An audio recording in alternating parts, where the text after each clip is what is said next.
بطل لا يعرف المستحيل. مثل أي طفل يعشق كرة القدم، بدأ محمد صلاح بممارسة هوايته، لكن أحلامه كانت أبعد من حدود الملعب الصغير. ولد محمد في قرية صغيرة بريف مصر، ومنعته ظروف أسرته المادية من الالتحاق بالدراسة الجامعية. ظهرت موهبته الكروية مبكراً، وتألق مع فريق المقاولين بالدوري المصري. لفت تألق محمد صلاح فريق بازل السويسري الذي تعاقد معه عام 2012 ليبدأ مسيرة الاحتراف في أوروبا. واصل محمد صلاح توهجه مع النادي السويسري في بطولة الدوري ودوري أبطال أوروبا، ونال جائزة أفضل لاعب في الدوري السويسري عام 2013.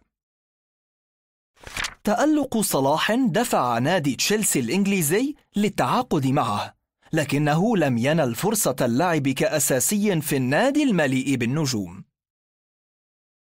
لم يستسلم صلاح للظروف التي منعته من مواصلة هوايته، وفضل أن ينتقل إلى ناد أصغر حتى يأخذ فرصة اللعب. انتقل صلاح إلى الدوري الإيطالي معاراً لنادي فيورنتينا، ثم نادي روما، وهناك عاود التألق وإحراز الأهداف.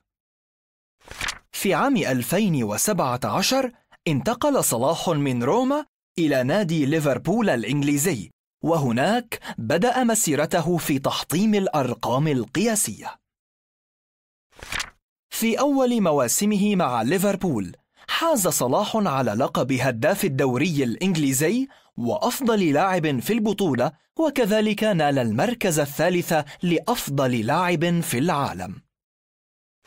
نجح صلاح برفقة زملائه في التأهل بمنتخب مصر إلى كأس العالم عام 2018 بعد غياب 28 عاماً. في عام 2019 توج مجهوده مع النادي الإنجليزي بالفوز ببطولة دوري أبطال أوروبا، إحدى كبرى بطولات كرة القدم على مستوى العالم.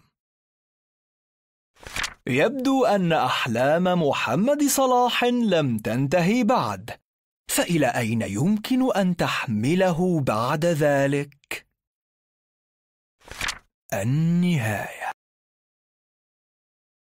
أين ولد اللاعب محمد صلاح؟ في مصر؟ في سويسرا؟ في أوروبا؟ مع أي من الفرق الآتية لعب صلاح؟ الإسباني ريال مدريد، البرازيلي ليفربول الإنجليزي. اختر الجملة الصحيحة. تأهل المنتخب المصري مع صلاح لكأس العالم في 2018. تأهل المنتخب الإيطالي مع صلاح لكأس العالم في 2018. تأهل المنتخب الإنجليزي مع صلاح لكأس العالم في 2018.